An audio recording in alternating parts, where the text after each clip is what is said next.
I'm sure most of you will remember your first console. Mine was the Nintendo Wii, which I still love and cherish to this day.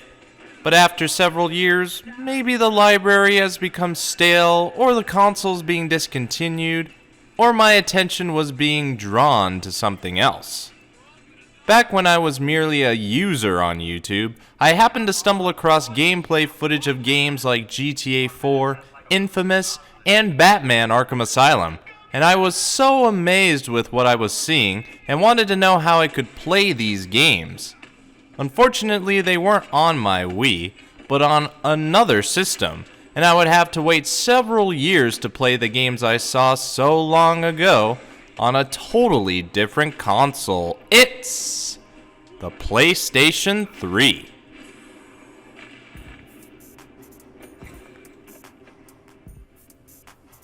I think I've mentioned in another video that I was almost an Xbox kid, but presently as this video goes up, I don't have a single Xbox in my collection.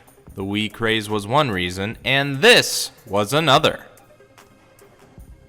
The PS3 was released on November 27, 2006, as Sony's third incarnation of their mega successful series of consoles. They were actually the second company to enter the 7th generation of gaming, following behind the 360 and a few days before the Wii, with a staggering introductory price of $500 to $600. Of course, I didn't get it for that much. I didn't even purchase this system. Gotta thank Mama Blue for that.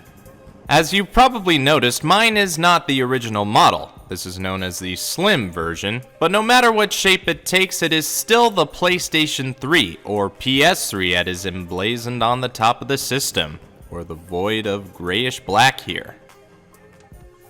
Moving down the front side, we have the power button, an eject button, and a little PlayStation logo atop the disc slot that easily takes a Blu-ray disc of the movie and game variety. Did I mention this thing can play movies? It could also take PS2 and PS1 games if you had the right model. You see, one of the reasons why the PS3 was so expensive initially was the inclusion of the Emotion Engine CPU to run PS2 games. So they removed that from subsequent models to keep costs down, and they figured most people had a PS2 already anyway, and didn't need backwards compatibility to sell their system. Below that, and next to a bunch of logos, are two USB connectors. I primarily use this if I need to charge a PS3 controller if it's running low. Take a good look at it and see if you notice any changes, as you won't hear me talk about it again until the AC review. Not much to see along the side, so we'll move our attention to the back where we not only find vents and a barcode, but also an AC in to get your power, AV multi out, and HDMI out. This was the first PlayStation to implement HDMI, as HD was relatively new to consumers and TVs of the sort were starting to become affordable. So they were thinking ahead with this implementation, but they were also forward thinking to include the AV for those who still couldn't afford to upgrade into HD. You also have a LAN connector if you need to have a wired connection to your router. I don't even know what the digital out is used for, but then again, it was optional. On the bottom is nearly the definition of nothing, for all you have is some foot pads, little bits of information here and there, another PS3 logo, and this thing here hides a blue screw for a good purpose I'm sure you can decipher. All around there isn't much to talk about on the outside, but it is what's on the inside that counts. That being, it ran on a CPU of 3.2 GHz, memory of 256 megabytes for both the system and video, storage of 20 to 500 gigabytes, and produced graphics capable of up to 550 megahertz. What that means in short is that the PS3 could produce games like these.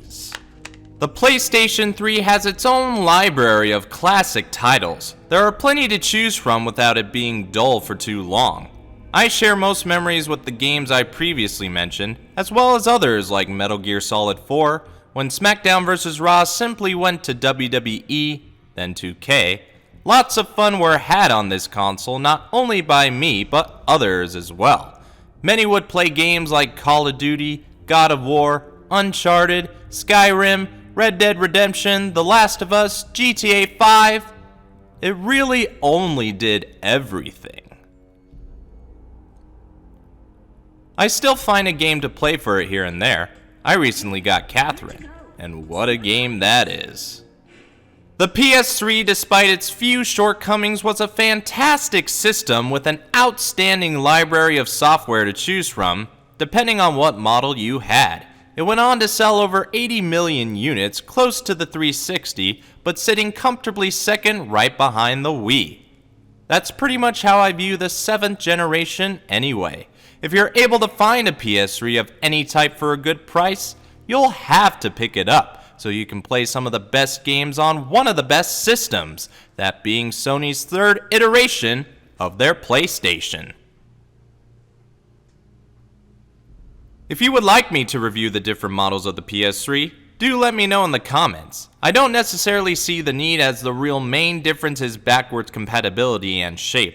Also, I do consider the PS3 somewhat retro by now, as it's getting closer to being 15 years old, and with the PS5 on the way, it's time to start reminiscing about the PlayStation 3.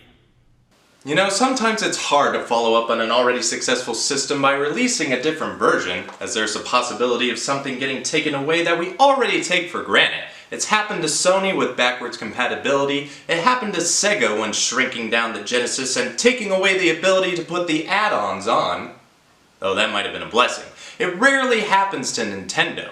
In fact, sometimes when they make a new version of something, they sometimes make it better. And on the next episode, we'll take a look at how Nintendo made their Game & Watch line just that tiny bit better by taking the screen and making it bigger. If you think I missed anything, please leave a comment. If you like what you see, leave a like. If you think others could get knowledge out of this, share this video. And if you want to see more, go ahead and subscribe. Now, if you'll excuse me, nostalgia is calling.